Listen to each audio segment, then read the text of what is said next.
Tidak ada satupun orang Thailand yang tidak tahu dengan legenda horor Mai Nak atau Nang Nak di bawah desa di Thailand.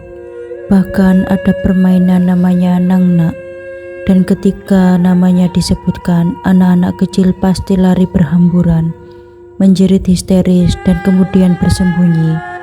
Para ibu di negara gajah putih itu sering menggunakan nama Nang Nak untuk mendiamkan anak-anak mereka yang sedang rewel. Kalau nggak diam juga, hantu Nang Nak akan mengejar kalian dan memakan kepalamu memakai sambal.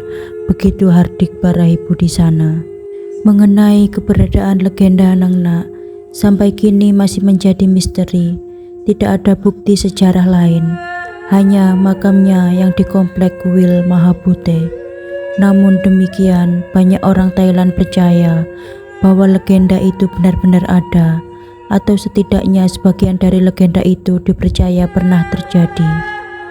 Disebutkan bahwa Nang Nak dilahirkan di Prakanong, sebuah daerah di Bangkok sekitar 130 tahun yang lalu, kurang lebih pada masa-masa terakhir pemerintahan Raja Rama, dan kemudian meninggal 18 tahun kemudian di saat persalinannya pada masa rezim Raja Rama kelima. Konon legenda ini diawali dengan kisah cinta dua remaja. Seorang gadis bernama Nang Nak jatuh cinta pada seorang pemuda tampan bernama Naima. Mereka tumbuh bersama di desa yang sama. Namun hubungan sepasang kekasih ini mendapat tentangan dari keluarga sang pemuda, Naima, yang dikisahkan berasal dari keluarga kaya. Sedangkan si gadis, Nang Nak, hanya berasal dari keluarga sederhana. Tidak peduli pada kerikil atau lancarnya hubungan itu, mereka berdua akhirnya menikah dan hidup bersama. Tak lama setelah pernikahan itu, Naima kemudian menjadi sukarelawan wajib militer berperang melawan Cina.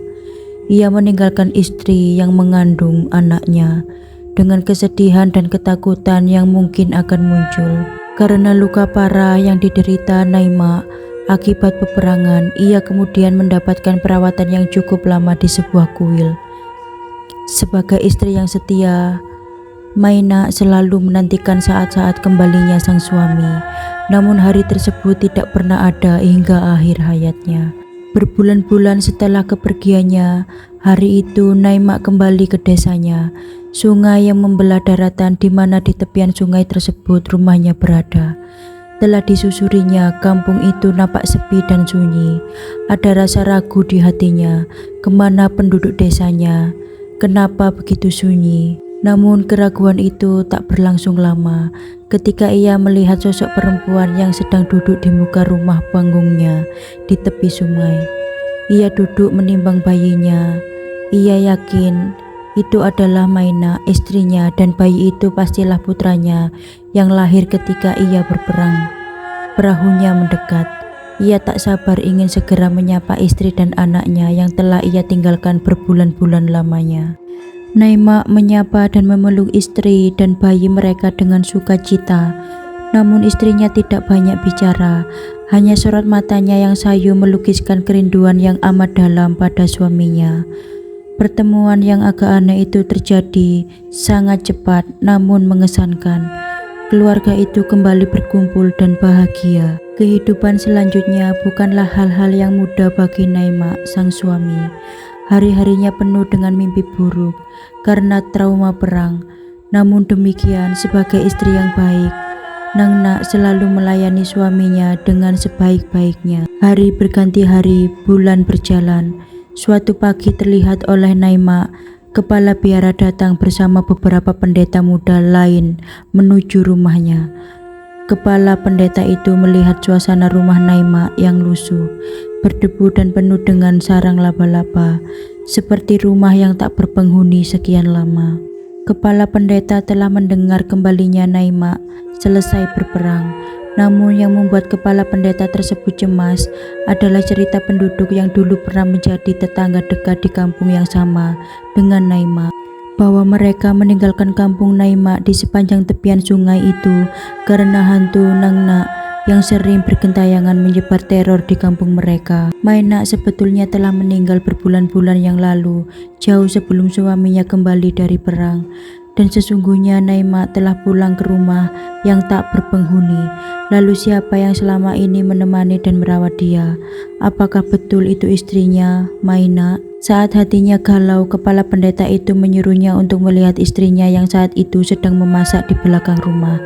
Dengan cara membungkukkan badan dan melihat siapa dia sebenarnya di antara kedua kaki yang dibentangkan. Yang terlihat kemudian oleh Naima adalah peralatan memasak itu bergerak sendiri. Tidak ada seorang pun di sana. Jadi selama ini Nang Nak telah mengelabui penglihatan Mak. Rumah yang selama ini dia lihat begitu bersih dan sejuk, tiba-tiba nyata terlihat seperti yang disaksikan kepala pendeta itu lusuh, berdebu, sangat kotor dan hampa. Lalu bagaimanakah ia meninggal? Suatu hari bersalin tiba dalam badai. Nak berusaha melahirkan bayinya, namun persalinan itu berakhir dengan kematian. Bayi itu mati bersama ibunya. Nang Nak meninggal dalam kesedihan dan kerinduan. Para tetangga yang bersimpati menguburkan mereka secara baik-baik, tapi arwah Nak tetap bergentayangan ketika Mak kembali dari perang. Hantu Nang Mak menjelma menjadi manusia. Kisah cinta misterius itu serta-merta berubah menjadi horor. Begitu mendengar kenyataan yang telah dikisahkan kepala pendeta, Naima lari dan bersandar bahwa selama ini ia telah hidup bersama hantu istri dan bayinya. Hantu Nang Nak telah mengikuti kemanapun Mak pergi. Selama perburuan itu, hantu Nang Nak berlaku brutal dan tidak segan membunuh siapa saja yang menghalanginya. Penduduk desa kemudian mendatangkan dukun, para pemuka agama, bahkan mengusir setan yang berasal dari berbagai penjuru di Thailand untuk melawan hantu Nang Mak. Namun usaha itu sia-sia, hantu itu terus membunuh siapa yang menghalanginya, bahkan para pendeta yang sedang mengamankan Mak di dalam kuil. Akhirnya seorang pendeta muda yang datang dari daerah yang cukup jauh berhasil mendamaikan arwah penasaran Nak. Beberapa versi legenda ini percaya dialah Somdet Pra Putanjan dari Thonburi. Kabarnya ia menggali kembali kubur Nak dan memberi semacam pasak yang konon ditinggalkan oleh pangeran dari Jungpon. Pasak bertali itu kemudian dililitkan di kepala Nak dan dibenamkan ke dalam tengkoraknya. Sekarang tempat pemakaman Nang Nak menjadi salah satu tempat yang kerap dikunjungi wisatawan dari berbagai penjuru di Thailand, bahkan turis mancanegara. Makam itu terletak di atas komplek kuil Mahabute di Onnut, Sukhumvit Soi 77, Bangkok. Kini baik kuil maupun penduduk yang tinggal di sekitarnya mendapatkan rezeki dari kepopuleran legenda Nang Nak ini. Cerita ini juga ada filmnya. Filmnya lumayan seram dan banyak adegan komedinya juga.